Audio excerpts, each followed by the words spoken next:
Ya betul. Yang saya hormati para pengurus Wihara Budi Dharma Sukha.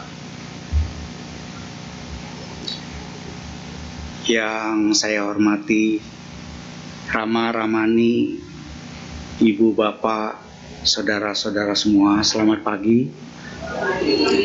Mari kita memuji Sang Buddha. Namo Buddhaya. Terima kasih.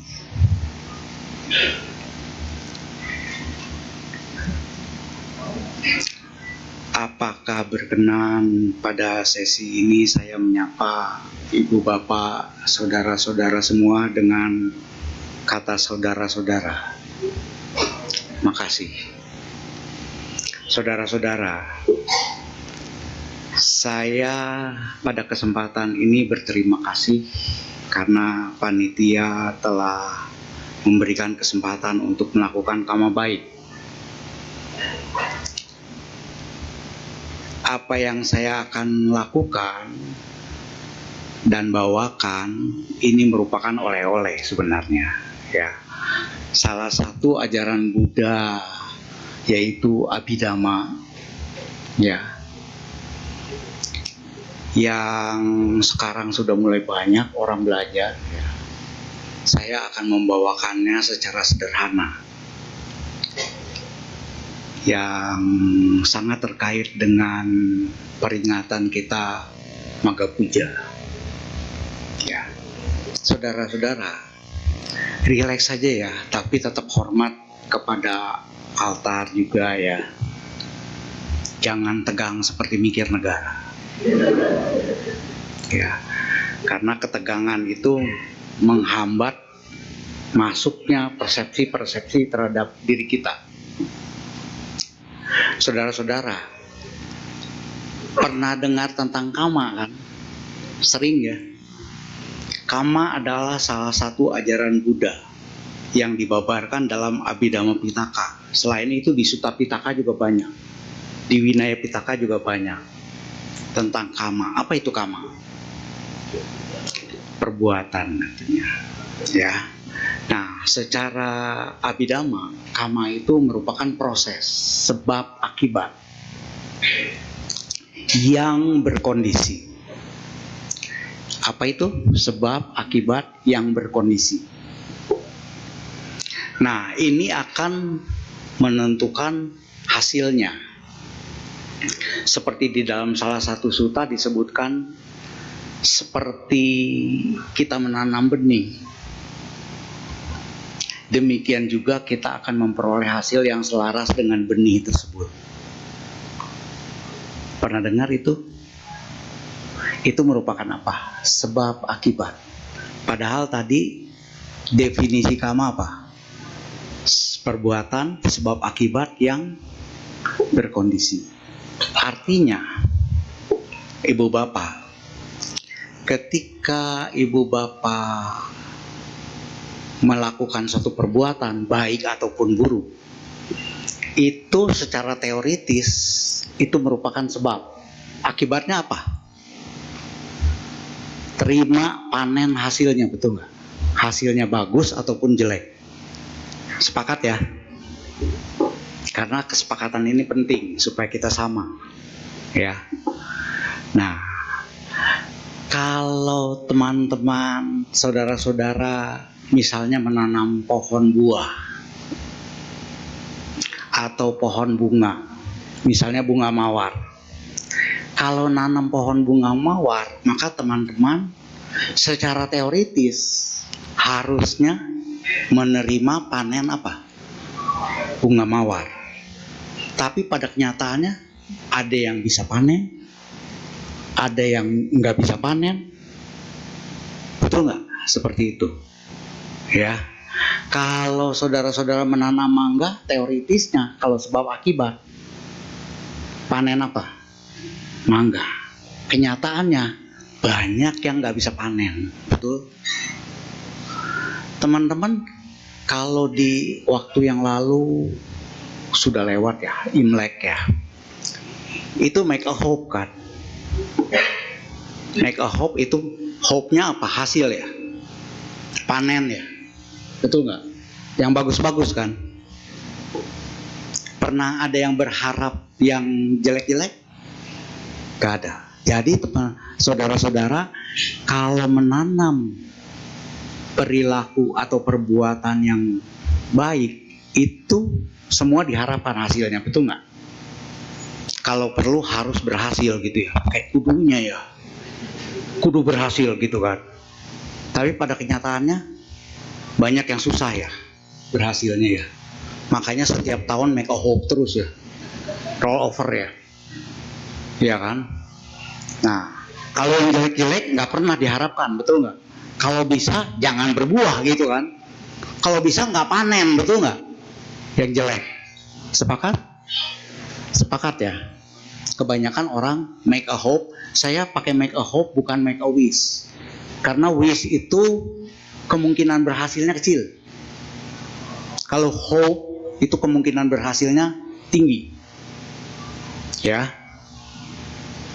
Jadi sudah sepakat ya.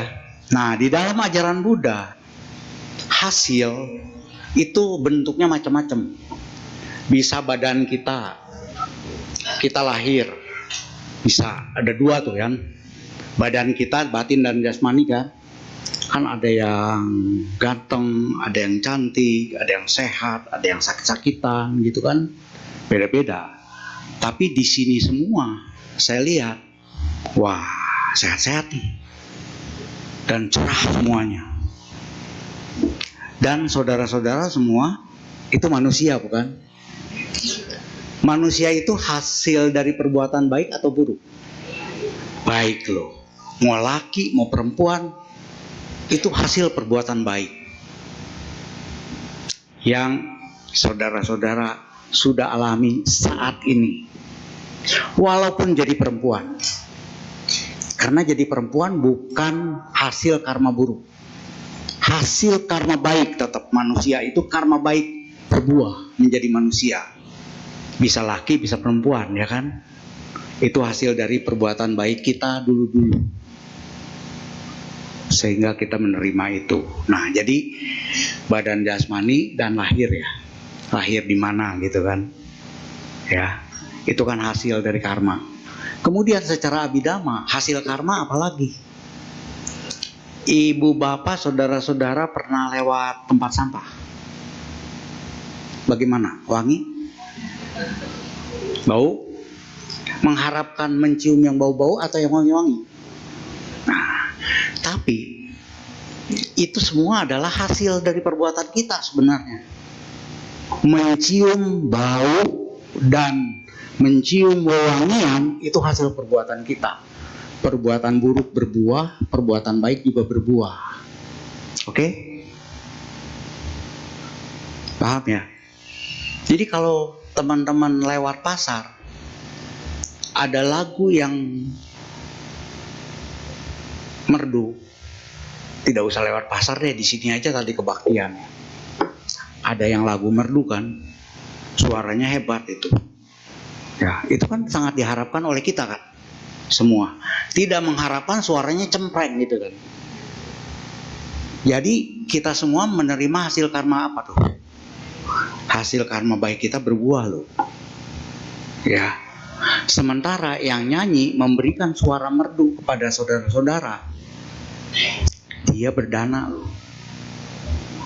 Berdana apa? Suara yang bagus.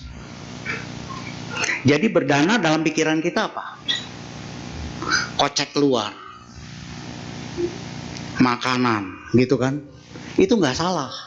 Tetapi beliau nyanyi itu berdana loh, memberikan objek pendengaran yang bagus sehingga karma baik berbuah.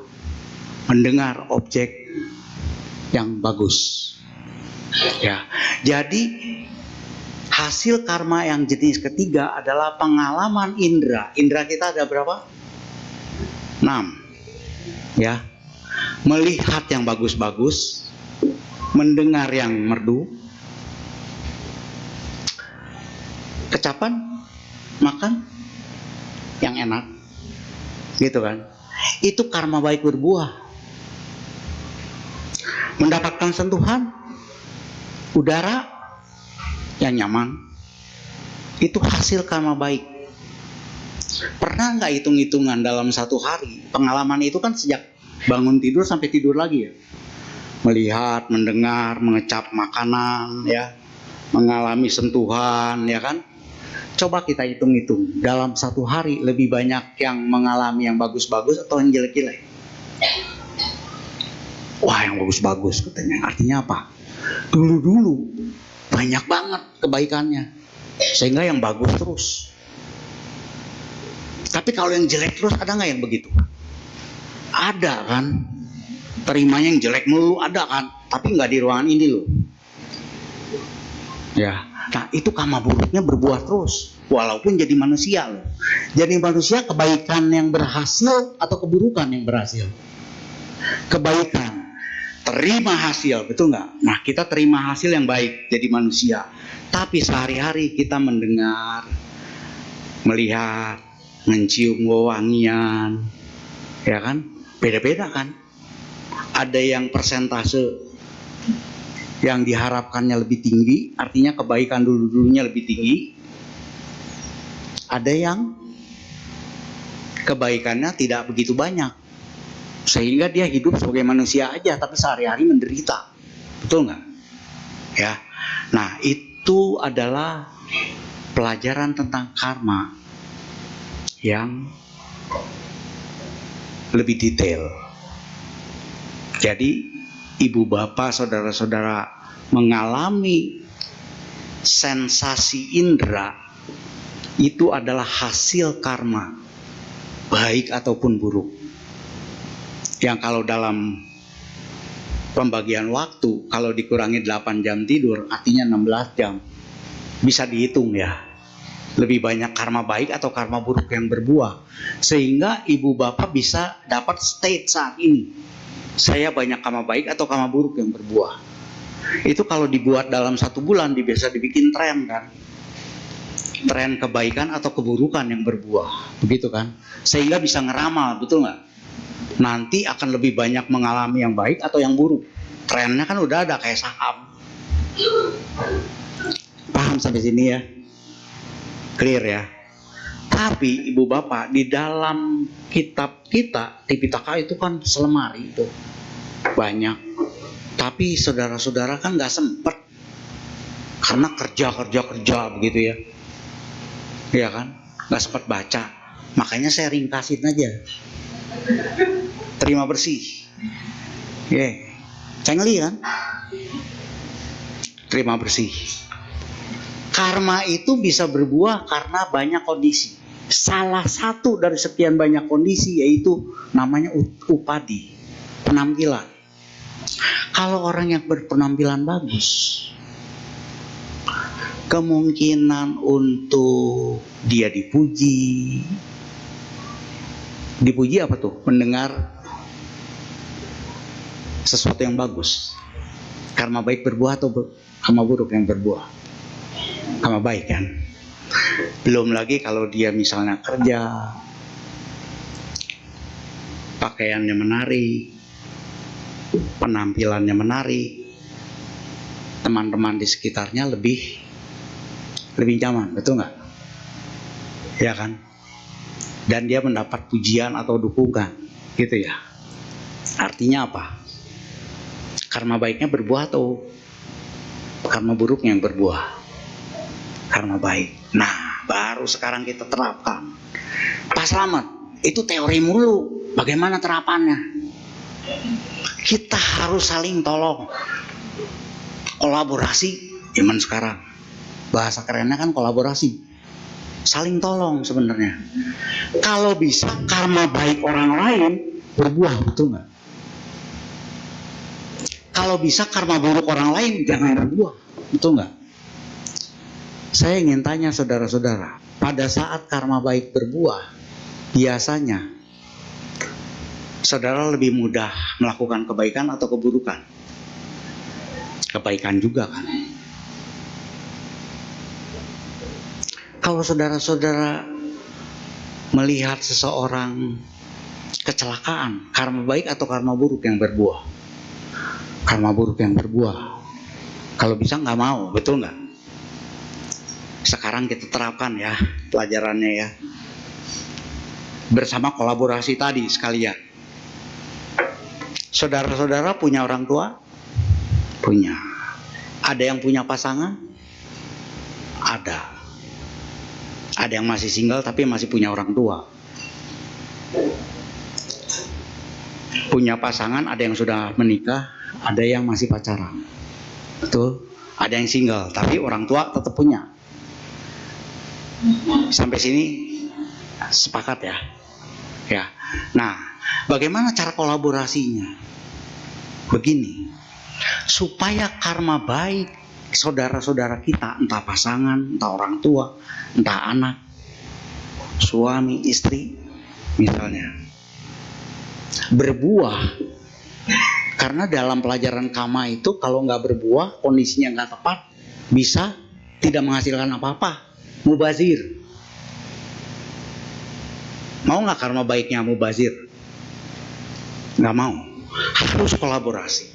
Caranya terapkan yang tadi. Supaya karma baik orang-orang di sekitar kita berbuah. Contoh, karma itu dipengaruhi apa tadi? Salah satunya penampilan. Berpakaian dengan rapi. Pakaian yang rapi. Kalau di rumah pakaiannya rapi. Mohon maaf nih. Saya pernah mengamati rumah tertentu dari kawan saya. Ada yang mamanya pakai daster melorot, sobek-sobek, agak bau-bau. Aduh, ini adem pak, katanya. Nah, sekarang saya tanya, itu berpakaian bagus atau jelek? Memberikan pemandangan bagus apa jelek? Artinya orang di sekitar dia, karma baiknya atau karma buruknya yang berbuah?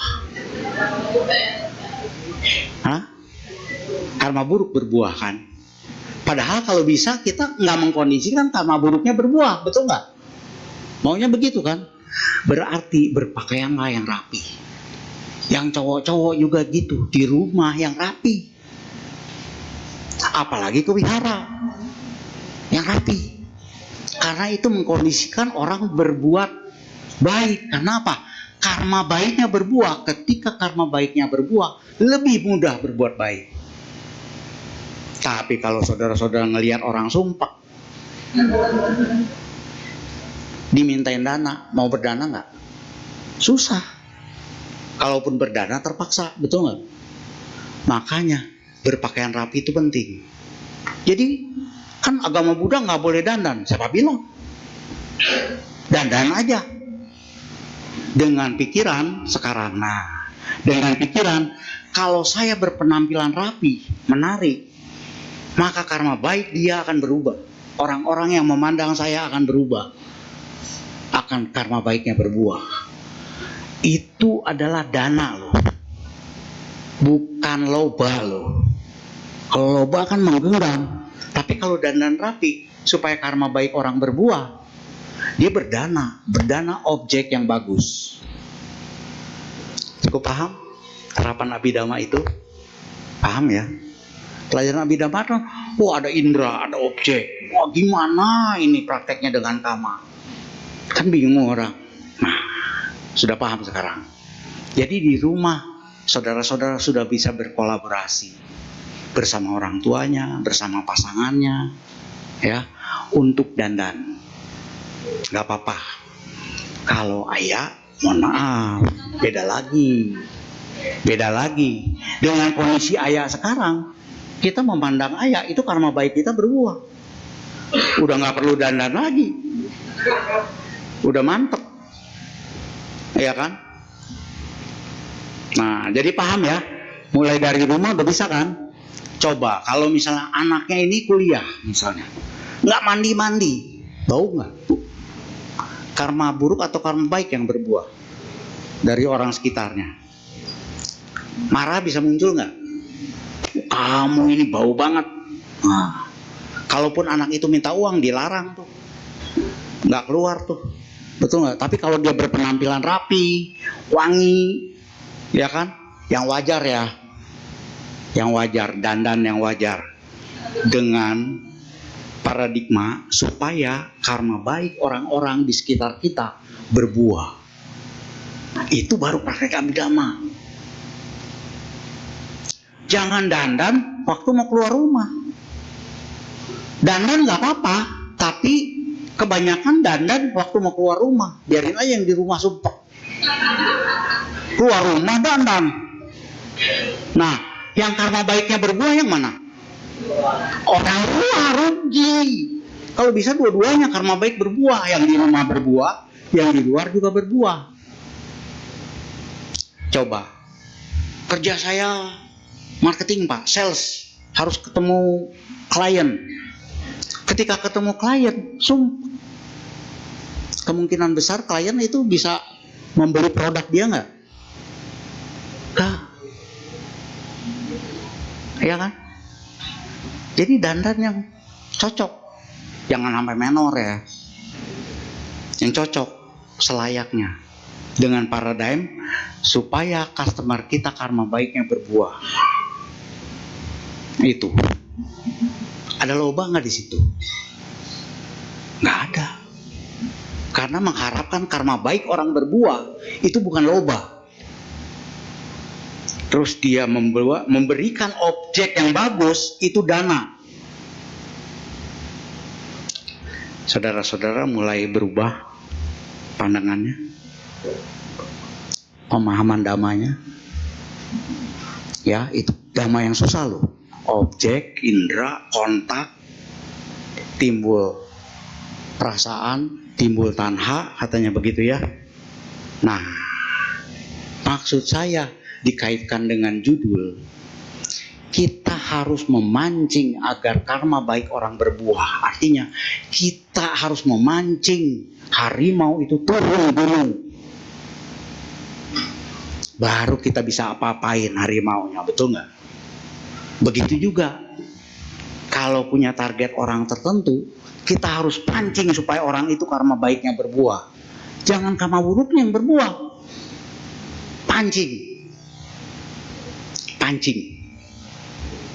Mancing bisa dong. Yang gitu-gitu mah kecil pas selamat.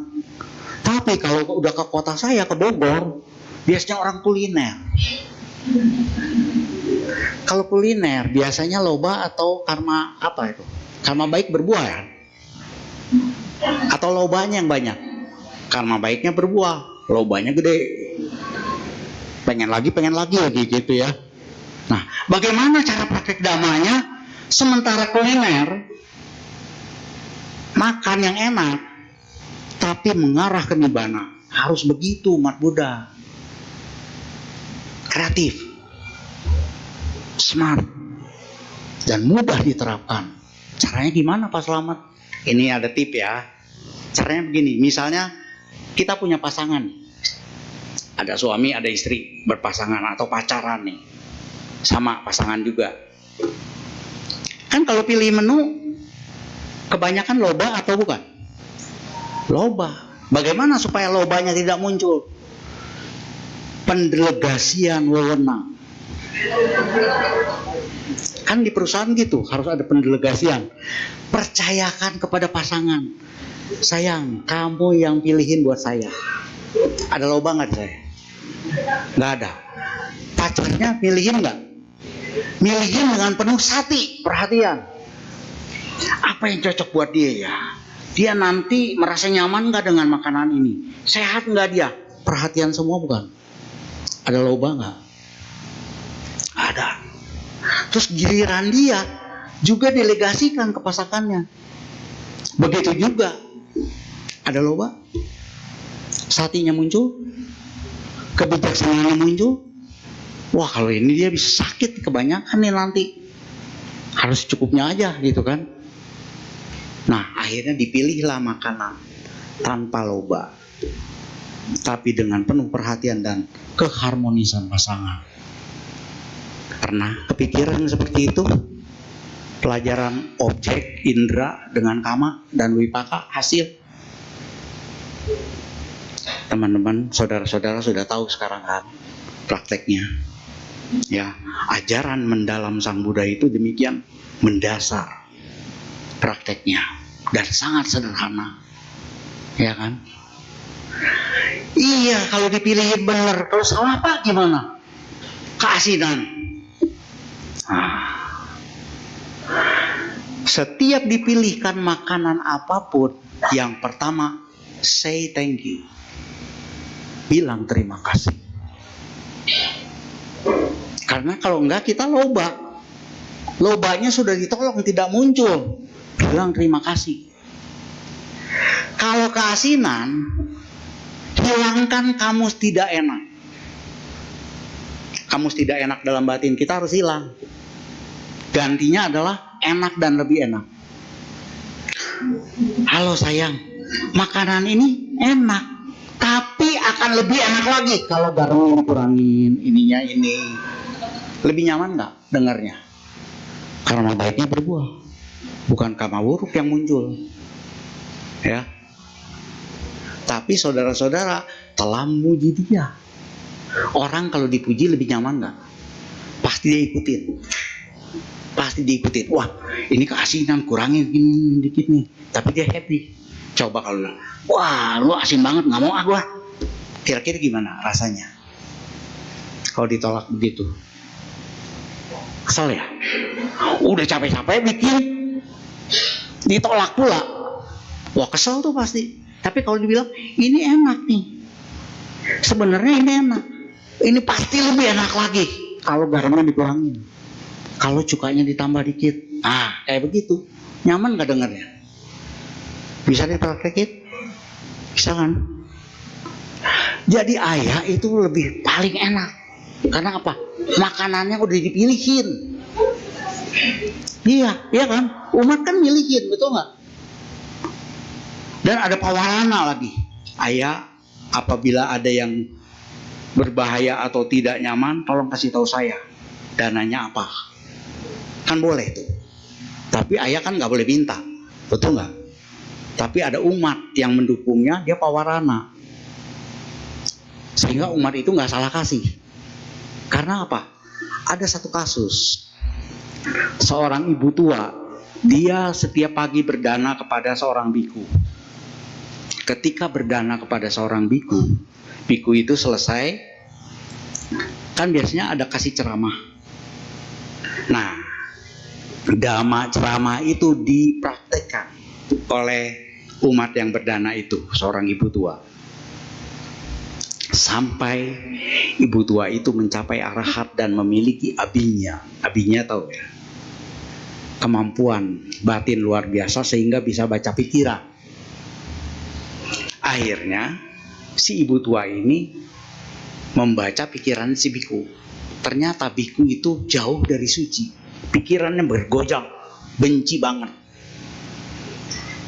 Setelah dianalisa, oh ternyata makanannya yang didanain sama dia tiap hari salah. Sehingga bikunya tuh dongkol terus kalau dikasih dana. Ini lagi. Padahal biku nggak boleh komplain, betul nggak? Nah, jadi itu pawarana gunanya, manfaatkan itu. Karena biku itu nggak boleh minta. Kalau pasangan kan gampang. Kamu kalau ini asem gimana? Wah, saya asem kayaknya nggak cocok. Lama-lama kan sati makin kuat dan kebijaksanaan pasangannya makin tahu. Sehingga ketika memilihkan makanan, pasti yang cocok kan, betul nggak? Dengan penuh perhatian lagi. Begitu caranya. Sehingga abhidhamma dipraktekkan dalam sehari-hari. Saudara-saudara, ngelamar kerja perlu penampilan nggak? Perlu. Itu kalau dalam agama Buddha namanya upadi. Upadi itu penampilan. Ada yang sudah alamiah ketika lahir, komputernya hebat, i7 gitu, sehingga dia penampilannya cerah, menarik, ya kan? Tapi ada yang penampilannya ala kadarnya, bener nggak? Ya kan? Nah, kalau udah ada ala kadarnya begitu, komputer diapain? Install program yang bagus, betul nggak? Dan kalau mau wawancara, nggak apa-apa, bukan lupa, supaya yang mau wawancara kita itu karma baiknya berbuah, dia jadi lebih baik. lebih mudah untuk bermurah hati. Saudara-saudara, itu ajaran Sang Buddha di Abhidhamma.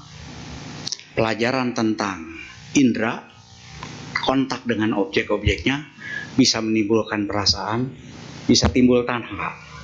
Yang ini nggak timbul tanha, timbulnya apa? Terima kasih, rasa hormat, ya kan? Dan dilanjutkan dengan berbuat baik lagi, bukan dengan loba. Cukup paham? Gampang ya? Gampang kan? Apakah boleh ada tanya jawab? Boleh. Supaya lebih afdol, boleh tanya. Kalau saya bisa, saya jawab. Kalau nggak bisa, PR. Ya, silakan. Dibimbing untuk yang mau tanya. Baik, untuk Dhamma Desana sudah selesai ya Romo ya. Kita lanjut ke tanya jawab. Baik, oleh-olehnya dikit. Oleh-olehnya cuma dikit itu. Tapi damanya cukup dalam Romo dan mencapai hati. Baik Bapak Ibu, kami selalu membuka pertanyaan setelah Dhamma Desana menjadi dua metode ya. Yang satu tanya jawab langsung, yang kedua bisa menuliskan pertanyaan di kertas yang ada di bangku Bapak Ibu masing-masing. Sebelum kita mengajukan pertanyaan, marilah kita menyanyikan satu buah lagu berjudul Satu Kata.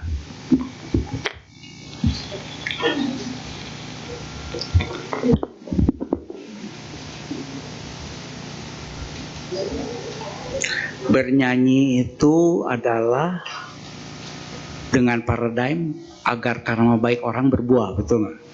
Bernyanyilah sebaik-baiknya supaya bagus, ya, sehingga karma baik masing-masing orang berbuah. Itu kolaborasi namanya ya, bagus sekali. Silakan.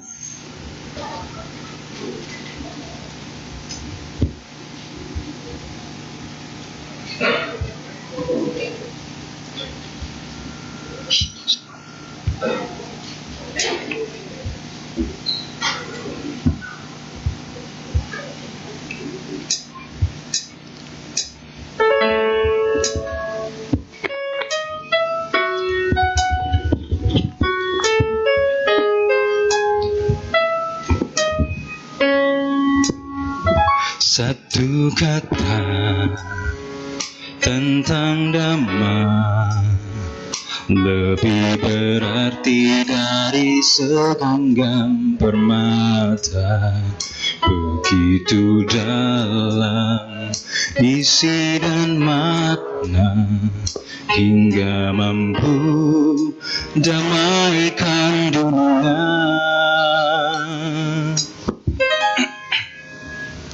Satu syair tentang Dhamma lebih indah dari semua karya pujangga.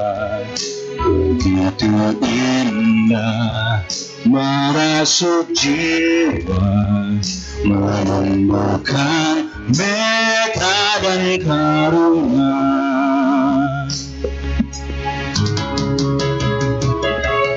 Mengapa tak kita sadari, sabdanya sungguh sangat berarti. Mulai saat ini kita menjalankan ajaran Sang Buddha.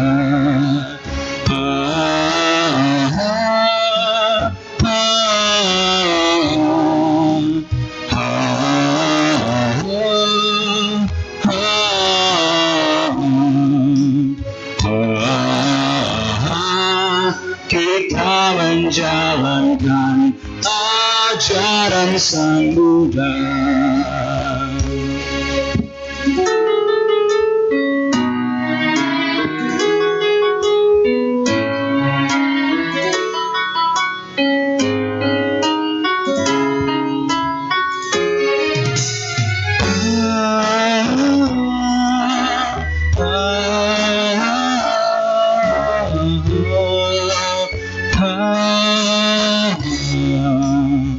satu kata tentang damai lebih berarti dari segenggam permata, begitu dalam isi dan makna, tak mampu amaikan dunia.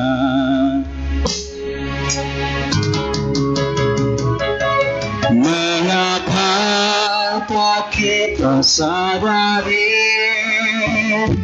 sabdanya sungguh sangat berarti. Mulai saat ini kita menjalankan ajaran Sang Buddha, tak kita sadari sabdanya sungguh sangat berarti. Mulai saat ini kita menjalankan ajaran Sang Buddha.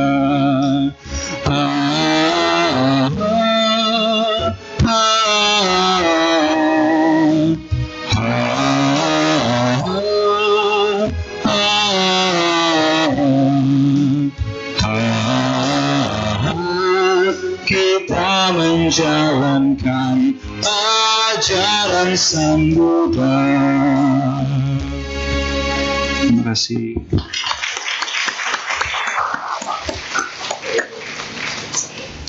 Saya tambah dikit dulu ya. Jadi setelah nyanyi itu muncul lagi pemikiran saya satu hal. Jadi ibu bapak saudara-saudara kalau melihat orang lain ada yang melakukan perbuatan-perbuatan jelek, itu karma baik atau karma buruk yang berbuah? Karma buruk yang berbuah kan. Supaya karma baik orang-orang itu berbuah, jadi kita harusnya berperilaku seperti apa? Laksanakan hal-hal baik, banyak perbuatan baik, karena itu akan menginspirasikan orang karma baiknya berbuah, sehingga kebaikan orang lain akan beruntun datang juga kepada kita, dan kita mengalami karma baik yang berbuah juga. Seperti bola salju, pada awalnya sedikit aja, nggak usah terlalu berat, ya kan? Berperilaku bagus saja, sopan seperti itu ya. Kalau anak-anak muda itu kan kecil-kecil, lama-lama dia seperti bola salju, makin lama makin besar. Mirip dengan truk yang lagi diem, itu gaya lembam, orang malas, ya kan? Tapi kalau udah mulai bergerak dikit, itu akan lebih mudah jalannya. Gaya lembamnya hilang, dia kena percepatan, makin lama makin cepat muternya. Bola salju juga begitu, mulainya kecil, tapi makin lama setelah bergulir, makin besar, makin besar, makin besar. Dan ada satu saat nanti ketika saudara-saudara ditanya oleh orang lain, kok lu bisa seperti ini? Seperti kita tanya kepada Bodhisatta, kok bisa ya dia mendanakan dagingnya untuk anaknya dimakan? Kita semua mungkin ragu-ragu ya, kadang-kadang ya, belum cocok untuk jadi Bodhisatta, iya kan? Karena Bodhisatta itu dia punya kebaikan-kebaikan yang sudah menumpuk banyak, sehingga keluar uang aja mungkin itu udah nggak pikir-pikir lagi. Tapi kalau kita keluar uang, dompet keluarin, cabut yang merah, langsung duk. Cabut yang biru, masih duk juga. Cabut yang hijau, enak, gitu kan? Tapi yang hijau dikombinasi dengan yang merah, dengan yang ungu, dengan yang coklat, dengan yang abu-abu, ditarik semua, duk juga. Nah, itu dana yang nggak plong. Kalau dana yang plong, tarik berapapun terasa plong, nyaman. Nah, itu nggak gampang. Setiap orang beda-beda. Latihannya di rumah ya. Kalau mau ke wihara, wah mau dana nih, cabut dulu yang merah, duk nggak? Kalau nggak duk, wah udah cocok. dana cepek gitu kan, cocok. Kalau enggak ya, kalau masih ada dupnya, dia dana tetap dana kebaikan, tapi kebaikannya ada kontaminasinya nggak? Ada, nggak plong, ngasihnya nggak rela.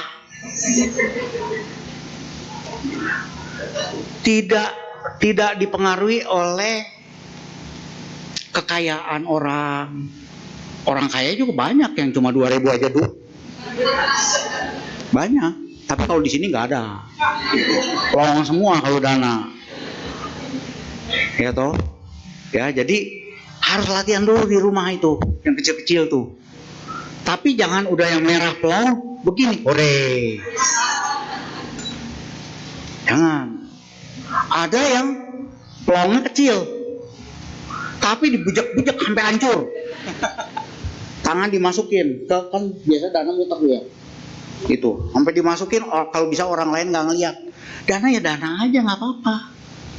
It's okay. Mau kecil mau besar, plongnya dia, nggak apa-apa.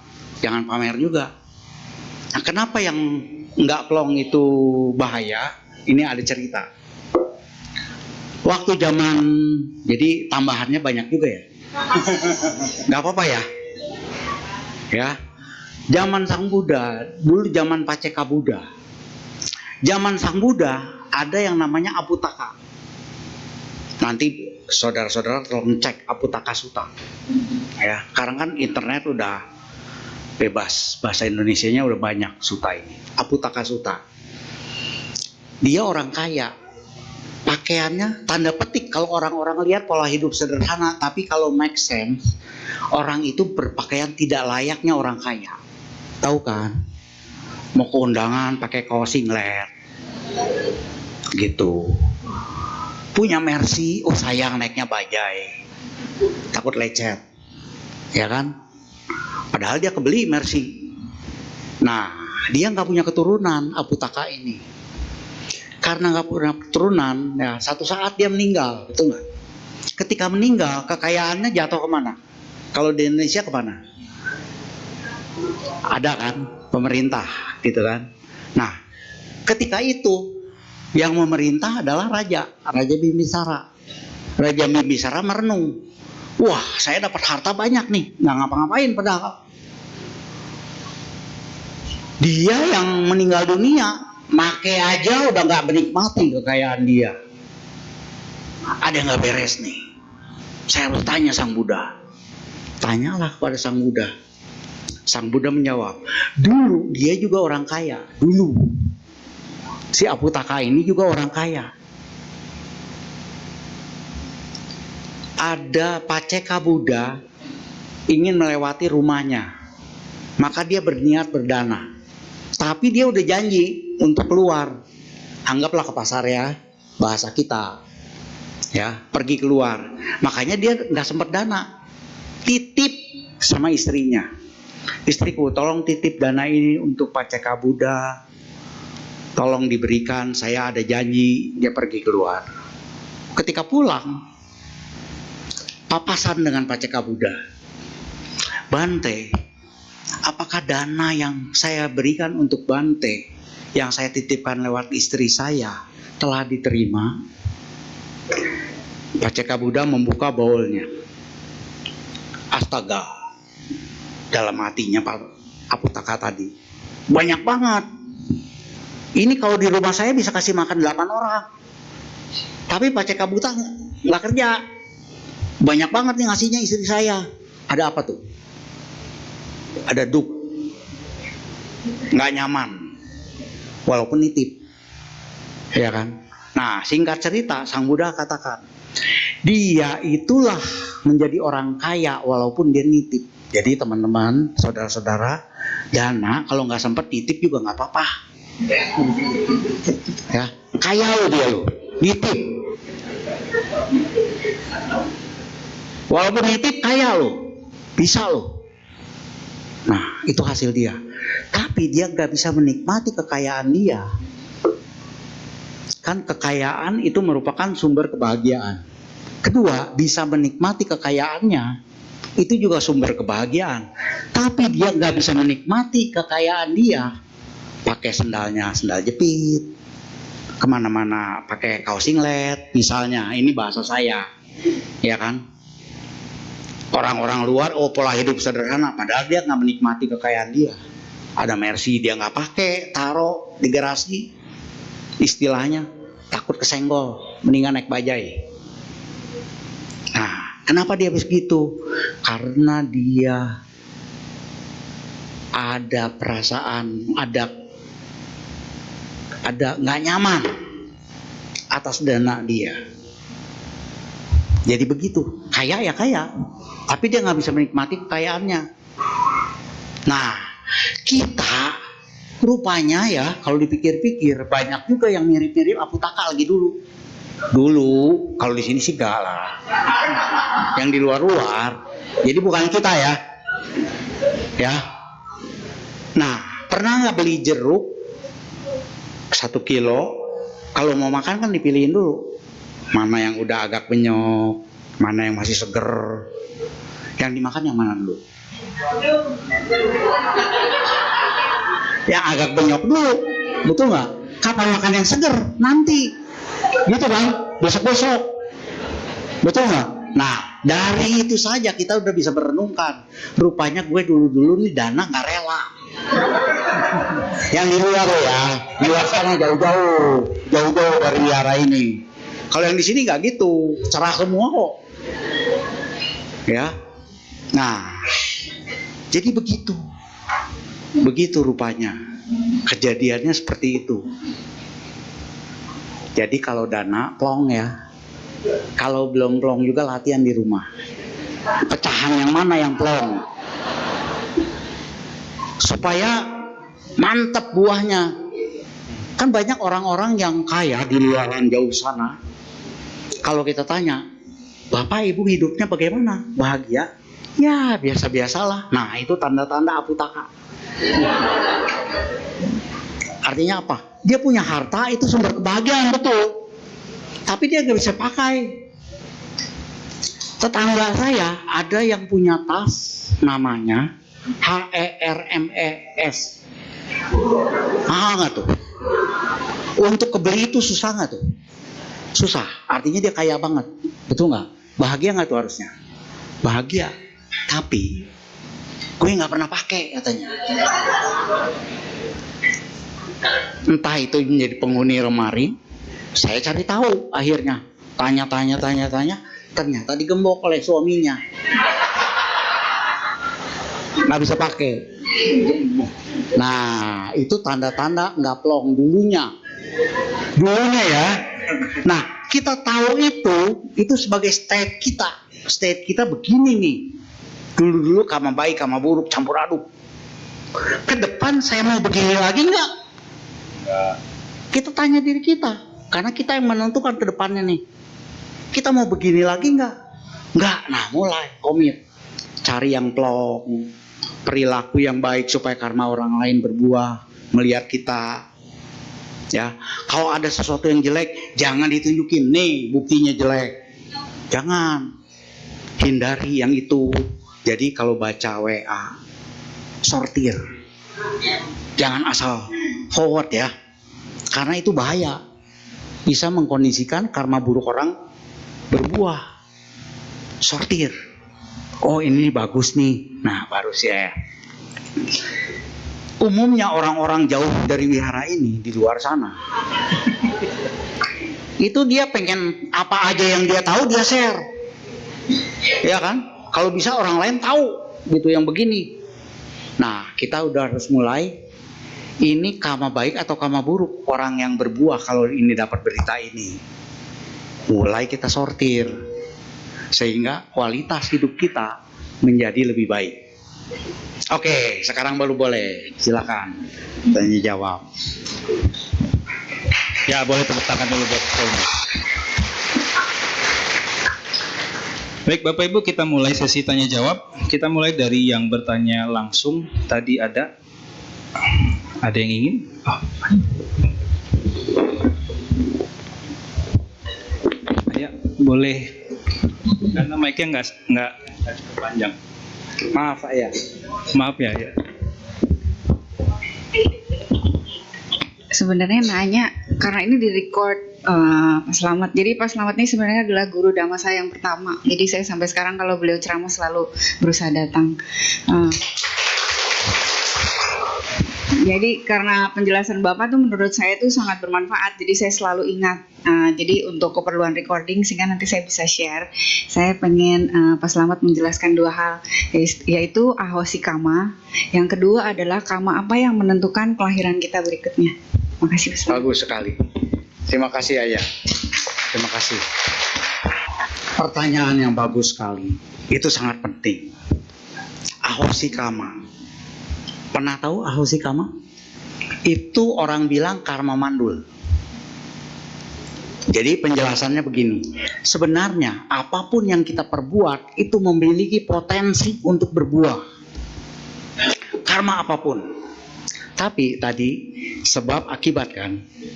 Sebab ini potensinya, akibatnya ini. Tapi kata-kata terakhirnya apa tadi? Sebab akibat berkondisi. Kalau saudara-saudara nanam mawar, kemudian saudara-saudara banyak rumput di situ nggak dicabutin, kira-kira kemungkinannya untuk berbunga tinggi atau kecil? Nah, kecil. Kalau begitu terus didiemin, berbunga nggak nanti? Jadi saudara-saudara nanam bibit mawar, nggak berbunga mawar, tidak berbuah, karena kondisinya nggak ada. Biasanya orang ya hidup apa adanya, ya kan? Kan diajarinnya begitu, katanya, ya kan? Nah, umat Buddha tidak diajarkan itu pandangan keliru. Kalau udah kejadian baru terima apa adanya. Kalau belum kejadian, kalau bisa jangan terjadi, betul nggak? Kan Pak dulu diajarkan bersakit-sakit dahulu, bersenang-senang kemudian, gitu ya. Ajaran itu mungkin cocok untuk saat itu. Saat dulu mau makan juga susah, sehingga perlu hiburan. Oh kamu wajar ini sakit, nanti juga kamu gembira gitu kan. Kan dihibur tuh. Kalau kita zaman now, agama Buddha itu ada harus konteksnya mengarahkan diri secara benar. Atas sama panidicca etang manggalam utama. Itulah berkah utama kata Sang Buddha. Artinya apa? Kalau bisa nggak sakit, jangan sakit. Betul nggak? Kalau nggak bisa, kalau bersakit-sakit dulu mau sakit. Jadi cegah, jangan sakit, jangan sampai timbul penyakit. Caranya apa? Makan yang bagus, cocok, pikiran yang bagus, perilakunya yang bagus, ya. Tinggal di lingkungan, kalau udara terlalu panas kan nanti timbulnya nyap-nyap, ya kan? Harus yang sedang-sedang, ya kan? Jadi kita cegah jangan sampai muncul penyakit, gitu kan? Jadi kalau bisa nggak sakit, jangan sakit. Kalau bisa senang terus. Itu spirit perumpamaan sekarang zaman now. Karena apa? Kalau sudah sakit, kalau sudah menderita, penderitaan berikutnya akan bergulir terus. Kalau bisa jangan dimulai. Paham ya? Ya maksud saya ya. Jadi karma itu memiliki potensi untuk berbuah, apapun karmanya. Tapi kita bisa tahu karma baik, karma buruk, gitu kan? Kalau karma baik, ini jangan didiemin, pancing untuk berbuah, pancing untuk berbuah. Kalau kita udah melakukan karma buruk, berikan kondisi dong, kondisikan jangan sampai berbuah. Oke? Setuju nggak? Ya begitu caranya. Karena apa? Kalau kita kasih kondisi, dia berbuah. Kalau nggak kondisinya nggak ada, maka dia akan menjadi yang disebut mandul, ahosi kama. Jadi karma itu di dalam salah satu sutta disebutkan ada yang baik, ada yang hasil. Jadi ada kama, ada hasil, ya kan? Ada yang kombinasi baik dan buruk, ada hasilnya baik dan buruk, ya kan? Yang keempat ada kama yang tidak memberikan hasil. Nah, dia tidak memberikan hasil kalau tidak ada kondisi yang tepat. Tidak ada kondisi yang tepat. Jadi kalau ibu bapak saudara-saudara melakukan kebaikan, nggak pernah ada kondisi yang tepat, mau hidup begitu aja, apa adanya, nggak mau. Nah, umat Buddha harus smart di situ, pancing biar dia keluar, pancing, memancing karma baik itu pakai ikan yang lebih kecil, karma baik yang kecil-kecil, yang kayak tadi tuh, yang kecil-kecil kan. Pancing harimaunya turun gunung. Kalau enggak bisa dia apain. Dia mati di atas gunung harimaunya. Pancing dia turun gunung. Makanya judulnya memancing harimau turun gunung ya. Mengundang harimau turun gunung artinya mengundang kondisi karma baik supaya berbuah. Jangan mandul. Karma buruk jangan diundang-undang, jangan dipikir-pikir. Karma buruk itu mengundang namanya. Coba kalau udah kepikir karma buruk, waduh saya pernah melakukan karma buruk ini nih, bete dah. Bete dah. Jangan dipikir-pikir karma buruk tuh. Tahu aja karma buruk udah dilakukan, that's it. Then move on. Lepaskan. Move on. Ya, sehingga dia tidak berbuah. Kasih kondisi. Garam asin kan? Kalau dikasih air 1 sendok masih tetap asin. Supaya nggak asin gimana? Kasih air yang banyak. Kalau pernah melakukan keburukan, jangan disesali. Karena sesal itu akan timbul kemelekatan. Tetapi, oke, saya sudah melakukan hal yang buruk. Dan kedepannya harus apa? Lakukan kebaikan sebanyak-banyaknya. Lupakan si buruk. Karena udah diketahui, terima. Sang Buddha bilang, kalau udah diterima, jangan melekat. Lepaskan. Then move on. Tapi kebanyakan orang kalau udah melekat kepada keburukan, ya jadi susah ya. Contoh, ada orang lagi kesel nih, kita ajak, yuk kita ngopi yuk ke kafe itu. Diam lu, gue lagi kesel. Gitu ya. Ya artinya apa tuh? Orang melekat kepada keburukan, susah lepasnya. Makanya yang dipancing-pancing, jangan. Jadi di rumah juga begitu, jangan pancing-pancing karma buruk si papa mama atau pasangan berbuah. Jangan kasih itu berbuah. Kalau bisa itu jadi ahosi. Ya jadi ahosi karma itu karma yang tidak berbuah lagi. Karena kondisinya tidak pernah ada. Tidak pernah ada. Ya, atau keburukan dia tidak akan berbuah lagi. Kondisinya karma baik yang akan berbuah kalau itu mencapai jana salah satunya, ya, atau kesucian salah satunya, ya itu. Nah kemudian apa yang menyebabkan orang tuh mimba lahir kemana, gitu kan? Nah mau lahirnya di mana? Saya tanya, mau lahir nyasar nggak? Oh saya mau jadi manusia lagi, yakin nanti lahir jadi manusia lagi negaranya aman? Lah yakin jadi manusia lagi nggak lahir di kolong jembatan? Yakin jadi manusia lagi bisa datang ke wihara ini? Oh saya yakin, nggak cukup hanya yakin. Sama suami istri nggak cukup hanya janji setia. Aku bersetia padamu, nggak cukup. Buktinya yang tadi pakaian aja melorot apa, ya kan? Itu nggak setia. Kalau setia menyebabkan karma baiknya berbuah, betul nggak? Ya kan? Nah, jadi dalam karma kan ada sebab ada akibat. Kondisinya gitu kan? Nah, kita harus membuat sebab yang baik. Karena apa? Kemungkinan akan lahirnya baik. Nah, sekarang kita udah melakukan karma baik nih. Pak, saya udah melakukan karma baik. Mangga kalau udah ditanam, kan potensi panen mangga. Tapi kalau udah banyak rumput, rumputnya dicabutin. Kasih cahaya yang cukup. Kasih apa lagi? Pupuk, air. Ya kan? Udaranya yang bagus. Ya kan? Itu kondisi pemeliharaan. Jadi kalau udah nanam, that's it, udah. Saya berdoa aja, nggak cukup. Nikah, berdoa aja, saya udah janji setia, nggak cukup. harus dirawat sepanjang jalan, sepanjang kehidupan. Kalau ingin lahirnya tidak nyasar, misalnya ingin lahir di keluarga Buddhis lagi, bisa mengenal Buddhis dengan berwihara, belajar Dhamma.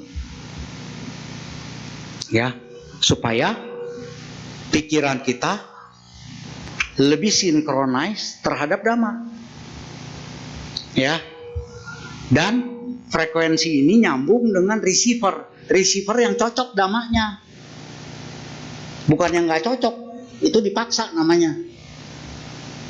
Jadi lahir di keluarga Buddhis lagi, gitu kan? Lahir di keluarga jadi manusia, lahir di keluarga kalau bisa yang bermoral, betul nggak? Maka kondisikan dengan kondisi-kondisi kita lebih bermoral, mengapresiasi orang yang baik, ya kan? Kayak begitu. Terus kalau bisa walu ya, waktu perlu ayah. Mau ke wihara ada duit, mau jalan-jalan ada, makan enak ada. Kan orang maunya gitu. Itu harus nanam sebabnya, banyak-banyak dana. Cengli kan? Cengli kan? Tapi Pak, udah dapet nih Pak. Wah, belum sebulan udah habis. Sengsara juga. Betul nggak? Pengennya cukup durasinya gitu kan. Jadi sebelum berdana, saat berdana, dan setelah berdana, maintain pikiran yang bagus. Maintain, sehingga durasinya panjang. Kalau bisa kan gaji nggak habis-habis gitu ya. Belum habis udah gajian lagi. Gitu kan. Apalagi ibu-ibu, transferan udah datang lagi. Belum habis. Gitu. Nah, kalau bisa kan ibu bapak kan maunya apa? Kalau bisa rezeki itu datang tanpa diminta, gitu kan? Tapi banyak orang yang udah jungkir balik, kerja setengah mati, nggak dapat rezeki. Ada nggak orang yang seperti itu? Ada. Di ruangan ini kebetulan nggak ada. Rezeki datang terus. Artinya apa? Frekuensi melakukan kebaikan harus sering. Harus sering. Nah ini kan pelajaran kama semua. Tapi dihubungkan dengan abhidhamma. Nah, kalau bisa, ya kan? Kita gembira, maka pada saat melakukan kebaikan dengan gembira, jangan dengan takut-takut, gumbel-gumbel. Itu kan ada takut. Harus gembira, gembira berdana walaupun tidak besar, nggak apa-apa, gembira aja. Wah, dulu saya begitu Pak. Dulu is dulu, that's it, sudah lewat. Ke depan, move on, bikin lagi yang baru. Berdana yang gembira. Gampang kan ajaran Buddha? Jadi kalau lahir sinkronis, nanti lahirnya di mana? Nah, tantangannya orang kalau bisa nggak lahir lagi, betul nggak? Nggak lahir lagi. Tetapi ketika ditanya, kamu yakin nggak lahir lagi? Nah, timbul dakdikduk, ya kan? Maka kita harus siapkan emergency plan. Kalau lahir lagi, itu kan kemungkinan terburuk, betul nggak? Makanya perilaku yang bagus, banyak dana, sering-sering, spontan kalau berdana. Jangan diajak-ajak. Susah banget sih kamu dana. Diajak. Itu rezeki juga susah. Ngajaknya, datangnya. Kan sebab akibat aja.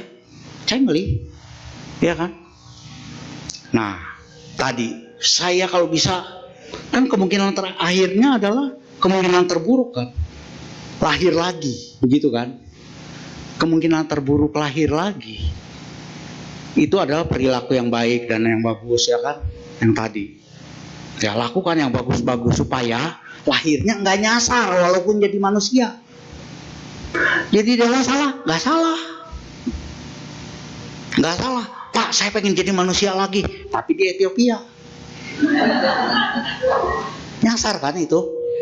Nyasar, betul nggak? Lahir lagi jadi manusia. Saya kebetulan belajar teknik pikiran, hipnoterapi. Nah, itu goals itu harus spesifik. Jangan ngambang jadi manusia kayak gimana? Sama kayak orang cari pasangan. Saya pengen dapat pasangan yang cantik, ganteng, tapi jauh lebih muda. Misalnya bedanya 25 tahun. Nah, harus spesifik, umur sekian. Gitu. Laki-laki misalnya kalau yang cewek, ya kan, jangan digambangin. Nanti siapa aja ACDC, kan repot, ya kan? Harus spesifik, measurable, harus terukur. Bisa nggak nih? Achievable nggak? Smart, SMA, achievable nggak? Dapat diraih nggak? Gitu kan? Relevan nggak? Timeline, kapan? Harus ada di pikiran kita kapan. Terus yang terakhir C, smart, challenging, menantang.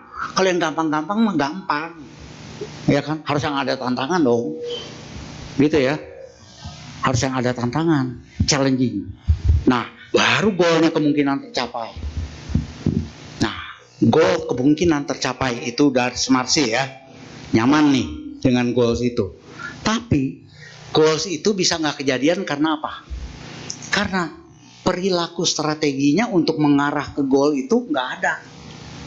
Atau ada tapi nggak pernah dilakukan.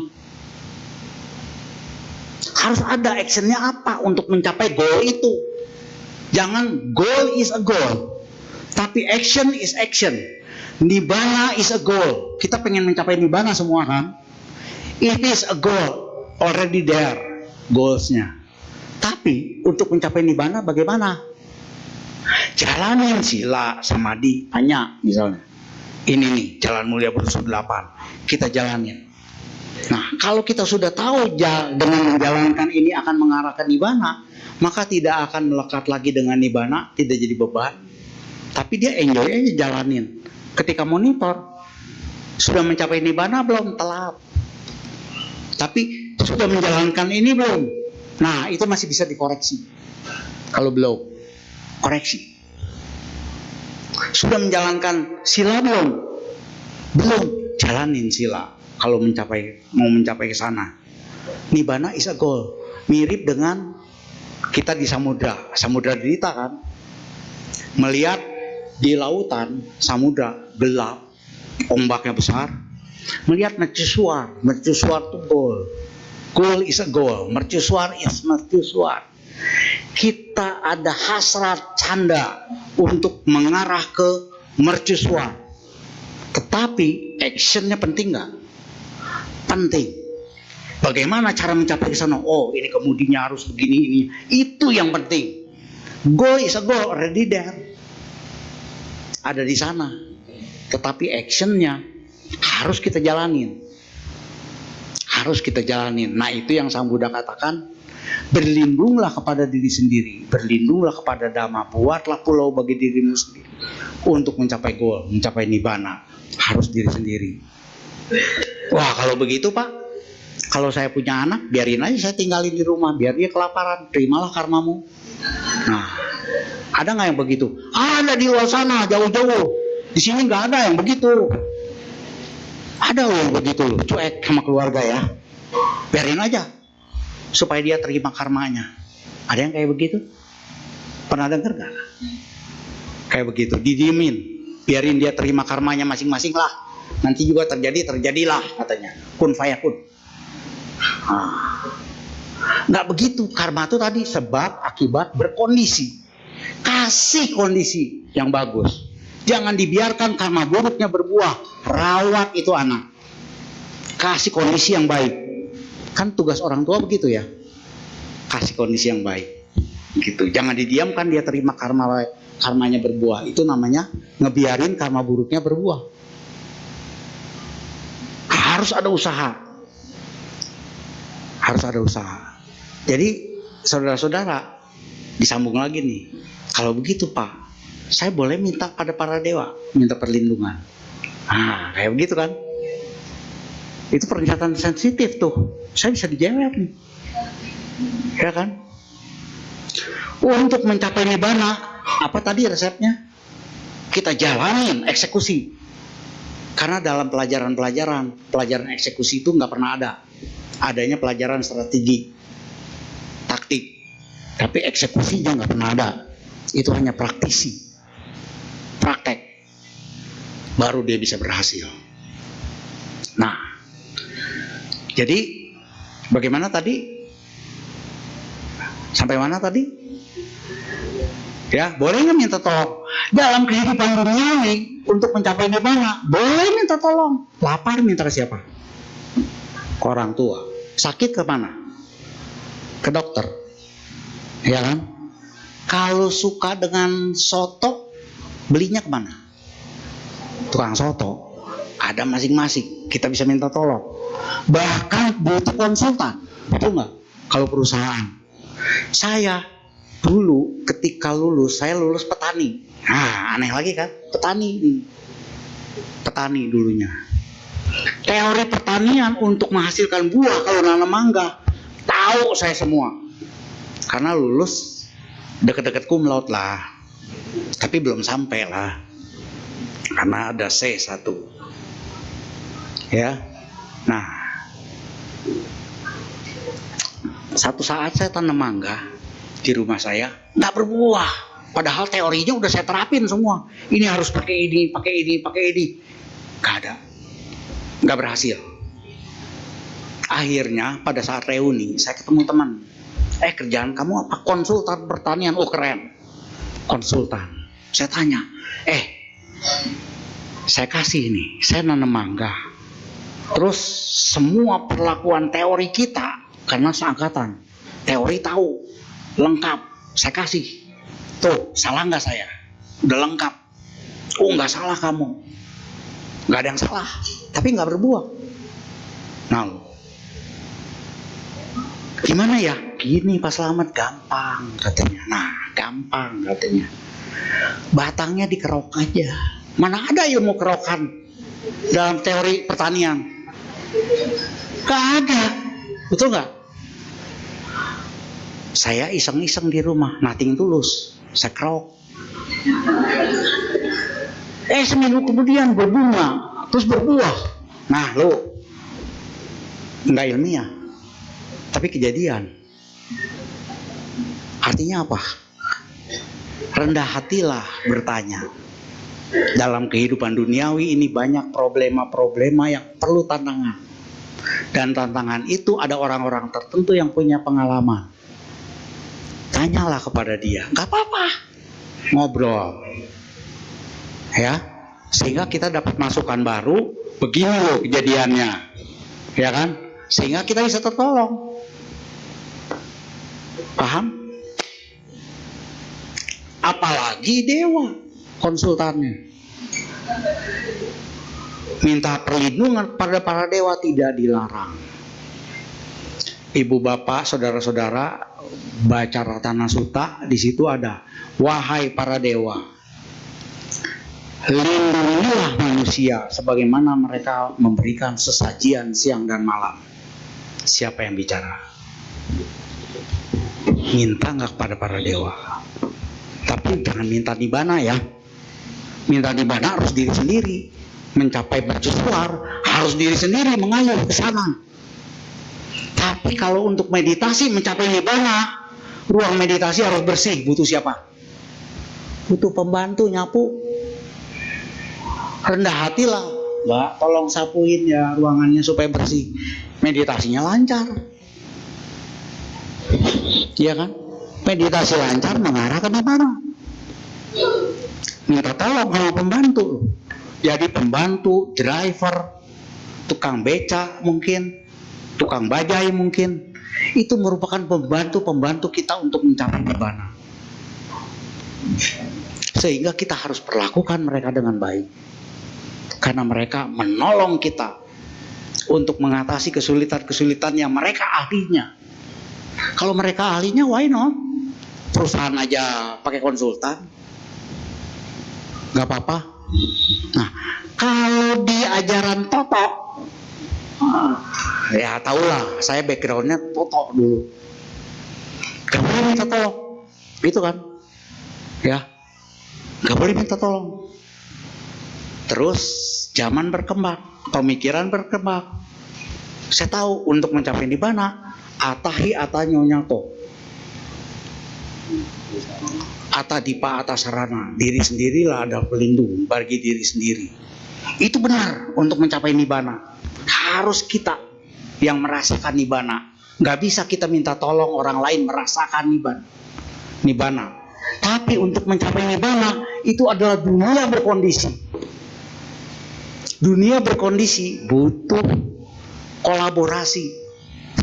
Jangan arogan. Belum lama saya ada talk show pendek arogan, judulnya Arogansi Kama. Nah itu boleh linknya tuh ada di YouTube. Arogansi Kama. Jadi umat Buddha jangan arogan. Boleh minta tolong dalam kondisi duniawi loh. Tapi untuk mencapai nibbana harus diri sendiri yang merasakan. Nggak bisa didelegasikan. Tapi kalau pekerjaan-pekerjaan yang memperlancar boleh delegasikan. Boleh minta tolong, minta bantuan. Bantuan yang menyapu, bantuan yang bersihkan piring, bantuan yang mencuci. Kan itu para penolong semua. Pendukung untuk mencapai nibbana. Ya, jadi supaya kita lahir kemana, maka pada saat-saat menjelang lahir itu mati dulu. Jadi jangan salahkan kematian. Ketika orang-orang mengalami kematian, itu sebuah titik poin yang penting, bahwa itu di dalam agama Buddha ada orang yang bisa mendengarkan dhamma secara pendek mencapai kesucian, Uga Citanyu namanya. Ada orang-orang tertentu yang mendengarkan khotbah agak panjang sedikit mencapai kesucian, Vipanjitanyu. Ada orang-orang yang harus setengah mati praktek baru mencapai kesucian. Nah itu kita. Tapi ada lagi makhluk-makhluk yang maupun setengah mati nggak bisa mencapai. Itu biasanya binatang, setan. Tapi jangan sombong kita. Kita ada di Neya yang terendah tadi pada Parama. Wah, apalah artinya saya nggak bisa ngapal dhamma. Jangan main-main loh. Zaman Sang Buddha banyak yang ada bahkan yang hafal satu bait, begitu belajar bait kedua udah lupa yang bait pertama. Satu bait kan biasanya 4 baris, ya kan? Jangan putus asa kalau nggak bisa ngapal. Jangan merendahkan diri sendiri. Wah, saya nggak bisa ngapal, Pak. Jangan begitu. Potensi orang siapa yang tahu? Dia bisa begitu, nggak hafal-hafal. Nah itu kisah Culapantaka. Ketika ditanya kepada Sang Buddha beritahukan penyebabnya apa? Penyebabnya karena orang itu dulu nganggap enteng kepada orang lain. Ya dia nih susah banget nih, bodoh banget nih orang nih. Nah, kadang-kadang saudara-saudara kita yang jauh di luar sana itu ada pembantu diajarin setrika. Setrika kan kalau laki-laki suka keren ya, harus lancip ya, harus lancip, celananya juga gitu ya, jangan ada 2 lancipnya ya, harus tunggal gitu kan. Kan pembantu yang baru nggak ngerti, diajarin masih salah terus, sewot kitanya, sewot. Aduh ini pembantu susah banget diajarnya. Nah hati-hati, jangan sampai begitu. Orang sini nggak ada tuh yang begitu, hati-hati. Karena itu bisa menumpulkan kita ketika kita belajar. Bukannya nggak bisa, tapi terhalang oleh kekotoran batin. Terhalang. Ya jadi kalau ada orang yang belajarnya lemot, jangan dicela, lu bodoh banget, aduh lemot banget, kesel, apalagi keluarga ya, anak-anak gitu kan. Nah kita harus tahu, oh ini hati-hati, tetap kita harus kasihan, ajarin lagi. Mirip dengan ibu-ibu ngajarin anaknya jalan, pakai pen, nulis. Pertama-tama lepas terus tuh pegang pen, nggak pernah kesal dia, tetap gembira ngajarin, ajarin terus. Nah nggak gampang, tapi buktinya ibu-ibu bapak-bapak bisa. Buktinya ada di sini. Artinya ibu bapak bisa sebenarnya dengan cara seperti itu, lebih bersabar, ya kan? Sehingga kekotoran-kekotoran tidak menghalangi, sehingga belajar lebih gampang. Jadi belajarnya agak lemot itu bukan IQ-nya jongkok. IQ jongkok itu kan ukuran bikinan yang orang nggak tahu batin. Di ajaran Sang Buddha, tanda petik IQ jongkok itu karena dia menganggap remeh orang lain. Dia lebih hebat dari orang lain. Nah, dia terhambat oleh kekotoran batin itu sehingga dia menyimak dhamma sulit. Bukan berarti itu kekal. Ajaran Sang Buddha apa? Bisa berubah. Kalau kita udah tahu begitu, let's move on. Ubah. Nah, umat Buddha jangan terima begitu aja. Wah, apa? Kita mah hidup sesuai aliran aja, apa adanya. Kalau alirannya ke bawah gimana? Ingat kata-katanya ini. Kita kalau mau berhasil, kalau tidak berupaya pasti gagal. Tapi kalau kita berupaya, ada kemungkinan berhasil. Ada kemungkinan berhasil. Artinya belum tentu berhasil. Ada kemungkinan berhasil. Dia bisa berhasil kalau dirawat kan. Pilih yang mana? Ada upaya atau enggak? Nah, ada upaya. Makanya umat Buddha itu semangat. Bukan lemot. Ya, terima apa adanya lah Pak. Jangan. Buat. Kalau nggak ada jalan, create the new one. Buat jalan yang baru. Kalau nggak ada. Umat Buddha harus begitu, apalagi anak muda ya. Harus kencang itu gelurannya. Kalau enggak, umat Buddha hilang. Lama-lama habis. Ya. Jadi, kalau kita ingin misalnya merealisasi nibbana, kondisikan untuk mencapai nibbana. Caranya apa? Bergaul dengan orang hebat. Jangan bergaul dengan orang yang senasib. Kalau bergaul dengan yang orang senasib, ragu, tambah ragu dia. Bergaul dengan orangnya ragu semua. Tidak mampu, bergaul dengan orang tidak mampu semua. Beda tuh pace-nya. Kalau keundangan kan kelihatan tuh. Ketika ada apa tuh namanya, prasmanan ya. Kan orang-orang yang hebat dia kumpul jadi satu. Orang-orang yang lemot kumpul sama yang lemot di ujung. Nah, repot itu. Lama-lama lemot terus dia. Bawa diri, jalan ke orang hebat. Bawa diri aja, nggak usah bawa uang. Bawa diri. Nanti juga terjadi ngobrol. Segala kemungkinan kalau udah ngobrol bisa terbuka. Jadi begitu. Nah, saya dulunya orang autis. Gimana? Orang autis kan menyendiri maunya, main sendiri ya kan. Waktu belajar, pertama kali belajar, oh sekarang ini bawel banget nih. Dulu mau ngomong ada susah banget, gitu kan. Waktu belajar ngomong pertama kali, pertama jangan malu menggunakan kata-kata dalam tanda petik kata orang mah tolol. Jadi saya ke undangan ketemu seorang bapak itu dari situ, saya nanya, bapak sudah datang? Pertanyaan tolol bukan? Tapi dijawab, betul nggak? Pasti dijawab. Bapak pasti deket rumahnya di sini, so tahu nggak? Tapi itu spleng, dijawab, enggak deh, saya tinggalnya di sana. Oh daerah ini ya, enggak, bukan seperti itu. Nah terjadi ngobrol tuh. Latihannya begitu awalnya. Dari nol. Orang yang pendiam, menyendiri, apalagi deket-deket cewek, keringat dingin. Sekarang kan ada yang begitu juga, tapi di sini berani-berani nih. Cowoknya. Ya. Dulu keringat dingin. Kalau udah ngomong sama cewek udah gini aja deh. Ini udah gini-gini terus apa yang diremes nggak tahu. Remes aja semua.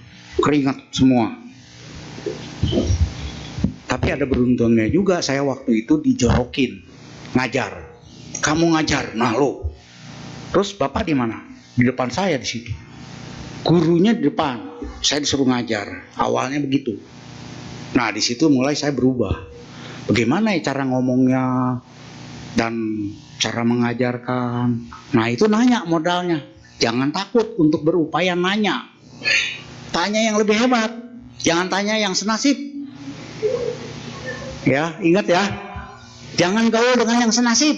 Anak muda terutama nih. Biasanya kalau mau kuliah aja. Kuliah di mana deh? Nggak tahu nih. Ini mau nggak? Dia ke sana tuh. Nah, gawat tuh. Hati-hati. Banyak yang mau kuliah seperti itu. bingung mau kemana, ikut-ikut temennya. Ya, karena cocok katanya senasib nih. Ya kan? Nah, itu harus di break. Jangan gaul dengan yang senasib. Cari yang lebih hebat. Kalau yang lebih hebat, kalaupun meleset, jadi minimal samalah. Gitu. Kalau yang senasib, kalau meleset kemana? Jatuh. Jadi anak-anak muda harus semangat. Ya. Nah, untuk terlahir di alam tertentu itu harus punya semangat dan keinginan. Itu penting untuk meletikkan hasrat ke arah itu. Kalau tidak ada hasrat ke arah itu nggak terjadi. Saudara-saudara, kalau sudah punya hasrat kuat untuk pergi ke kota Bogor untuk kuliner, itu kan udah kepikir, saya harus ke Bogor gitu kan. Kemungkinan besar berhasil tuh ke Bogor. Tapi kalau komitmen itu nggak kuat, begitu lewat Cibinong, wih ada yang indah di Cibinong, mampir situ lupa Bogor. Ya, jadi canda itu harus kuat. Baru actionnya, apa aja nih untuk ke Bogor? Oh ini. Apa aja nih untuk ke alam surga? Ini, nggak salah ke alam surga juga. Orang bilang, wah di situ sulit untuk mencapai kesempurnaan. Siapa bilang? Zaman Sang Buddha banyak murid Sang Buddha yang sudah suci, tapi belum mencapai arahat. Lahirnya di mana? Lahirnya di mana? Kebanyakan di surga. Jadi di alam surga itu saat ini sedang banyak-banyaknya makhluk suci. Jadi tempat bergaul dengan makhluk-makhluk yang suci itu udah bagus tuh dibandingkan di alam manusia. Di alam manusia lebih banyak ada imbang-imbang Pak, penderitaan dengan kebahagiaan.